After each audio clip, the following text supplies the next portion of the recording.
एक जंगल काफी ज्यादा हरा भरा था। उस जंगल में काफी सारे पक्षी भी रहा करते थे, लेकिन उस जंगल में सारे पक्षी एक दूसरे से लड़ा करते थे और उस जंगल में कोई भी पक्षी किसी दूसरे पक्षी से अच्छे से बात नहीं करता था। उस जंगल में एक टूनी चिड़िया भी रहती थी।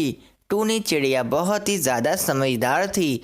टूनी चिड़िया किसी भी पक्षी से नहीं लड़ती थी और वो सारे पक्षियों को समझाती थी कि लड़ना बहुत ही ज़्यादा बुरी बात होती है। लेकिन वे पक्षी उस टूनी चिड़िया की बात ना मानते और हमेशा एक दूसरे से झगड़ते ही रहते थे। उसी जंगल में एक कालू कौवा भी रहता था। कालू कौवा बहुत ही ज़्यादा सियाना था। वो हमेशा हर पक्षी को लड़वाता ही रहता था। अरे आज तो मजा ही नहीं आ रहा। चलो जाकर किसी पक्षी को लड़वाता हूँ। मुझे हर पक्षी को लड़वाने में बहुत ही ज्यादा मजा आता है। फिर कौवा वहाँ से चला जाता है। फिर कौवा वहाँ से जा ही रहा होता है कि कौवा देखता है कि सामने एक तोता और बुलबुल बैठे बातें कर रहे होते हैं। उसी समय कौवा भी वहाँ पर आ जाता है। अरे अरे, तुम लोग मेरी बात सुनो। कल जब मैं टूनी चिड़िया के पास गया तो टूनी चिड़िया ने मुझसे कहा कि हमारे जंगल में कोई एक पक्षी बहुत ही ज्यादा बेवकूफ है। लेकिन टूनी चिड़िया ने उस पक्षी का नाम मुझे नहीं बताया। मुझे तो लगता है टूनी चिड़िया तुम दोनों में से ही किसी एक की बात कर रही थी। अरे कौवे भाई, मैं तो बेवकूफ हूँ ही नहीं।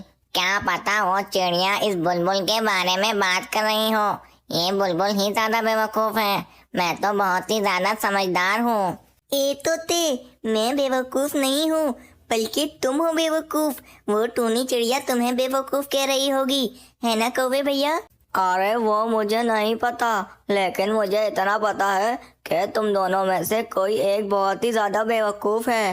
अरे फिर तो वो बुलबुल ही होगी, क्योंकि मैं तो बहुत ही ज्यादा समझदार हूँ। ए तोते, मैं बेवकूफ नहीं हूँ, बल्कि तुम बेवकूफ हो। तुम्हारे सारे घर वाले बेवकूफ हैं। मुझे तुम बेवकूफ मत बोलो। और हाँ तोते, कल जो तुम मेरे घर पर दावत पर आ रहे थे, अब तुम मत आना। मैं तुम्हें दावत पर नहीं बुला रही हूँ। हाँ हाँ बुलबुल, मुझे भी तुम्हारे घर पर दावत पर आने का कोई शौक नहीं है। मैं तुम्हारे घर का भूखा नहीं हूँ। मुझे तुम्हारे घर पर वैसे भी नहीं आना था। अरे वाह वाह, मैंने तो इन दोनों के बीच कितना बड़ा झगड़ा करवा दिया। अरे वाह, मुझे कितना ज्यादा मजा आ रहा है। कालू कौवा मन ही मन बहुत ही ज़्यादा खुश हो रहा होता है और तोता और बुलबुल बहुत ही ज़्यादा लड़ने लगते हैं। अब तो पूरे जंगल में बहुत ही ज़्यादा झगड़ा फसाद बढ़ चुका था। पूरे जंगल में हर पक्षी एक दूसरे से लड़ ही रहा था। वहीं टूनी चिड़िया को समझ में नहीं आ रहा था कि अब वो इस जंगल में से झगड़ा फसाद को कैसे ख़त्म करे।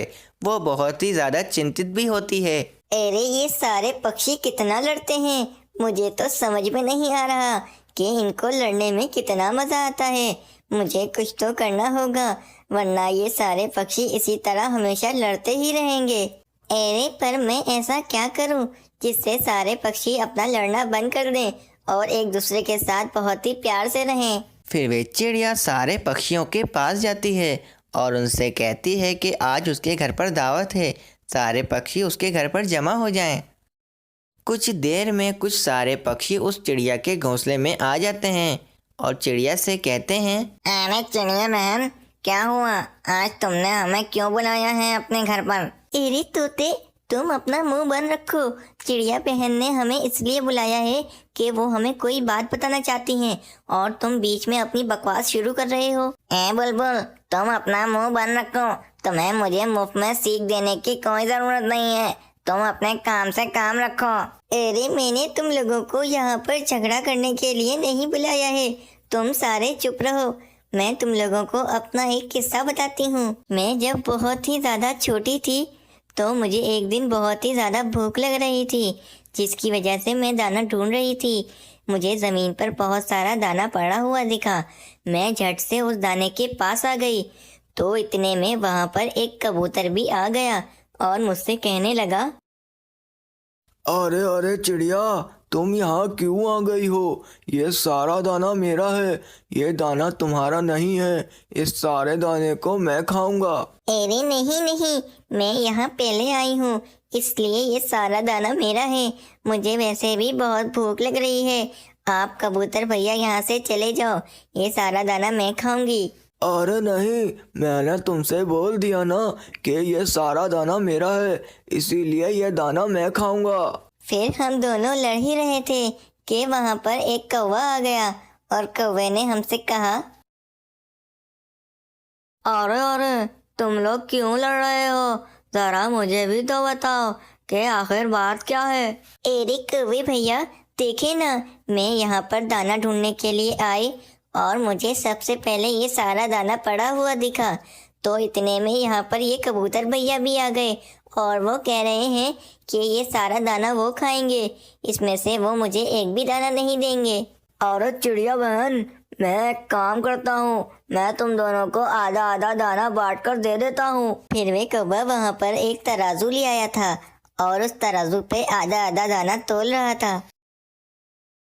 अरे, इस तरफ दाना थोड़ा ज़्यादा है, चलो इधर से थोड़ा सा दाना खा लेता हूँ ताकि यहाँ से दाना कम हो जाए।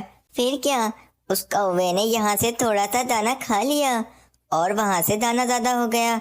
ये देखकर कौवे ने दोबारा बोला, अरे ये क्या, अब वहाँ से दाना ज़्यादा हो गया है, चलो मैं वहाँ से थोड़ा सा दाना खा लेता हूँ ताकि उधर से कम हो जाए। अरे फिर क्या था, वे कौवा वहाँ पर गया और वहाँ से दाना खा लिया। फिर क्या, इधर से दाना कम हो गया। वे कौवा इसी तरह सारा दाना खा गया। अरे अरे कौवे भैया, आपने तो सारा दाना खा लिया, हमारे लिए तो आपने एक भी दाना नहीं बचाया है। और मैं तो तुम दोनों के लिए आधा आधा दाना बांट रहा था, लेकिन वे दाना तो आधा हो ही नहीं रहा था, इसी वजह से मैंने सारा दाना खा लिया। फिर वे कौवा वहाँ से दाना खाकर चला गया। देखा दोस्तों, उस कौवे ने हमारी लड़ाई का फायदा उठाया और उसने हमारा सारा दाना भी खा लिया। देखा दोस्तों, लड़ाई से हमें कुछ नहीं मिलता है, बल्कि लड़ाई से तो तीसरा फायदा उठा लेता है और हम हमेशा नुकसान में ही रहते हैं। इसीलिए हमें हमेशा लड़ाई नहीं करनी चाहिए, बल्कि हमें हमेशा एक दूसरे के साथ प्यार और मोहब्बत से रहना चाहिए। हाँ चिड़िया बहन, आपने अच्छा समझा दिया, अब से हम कभी भी नहीं लड़ेंगे और आपस में एक दूसरे के साथ बहुत ही प्यार से रहेंगे। इस तरह वे चिड़िया अपनी समझदारी से उन सारे पक्षियों को लड़ाई झगड़े से बचा लेती है और वे सारे पक्षी एक दूसरे के साथ बहुत ही प्यार से रहने लगते हैं। इस कहानी से हमें ये सीख मिलती है कि हम जब भी लड़ते हैं तो इससे तीसरा हमारा फ़ायदा उठा लेता है और हम हमेशा नुकसान में ही रहते हैं।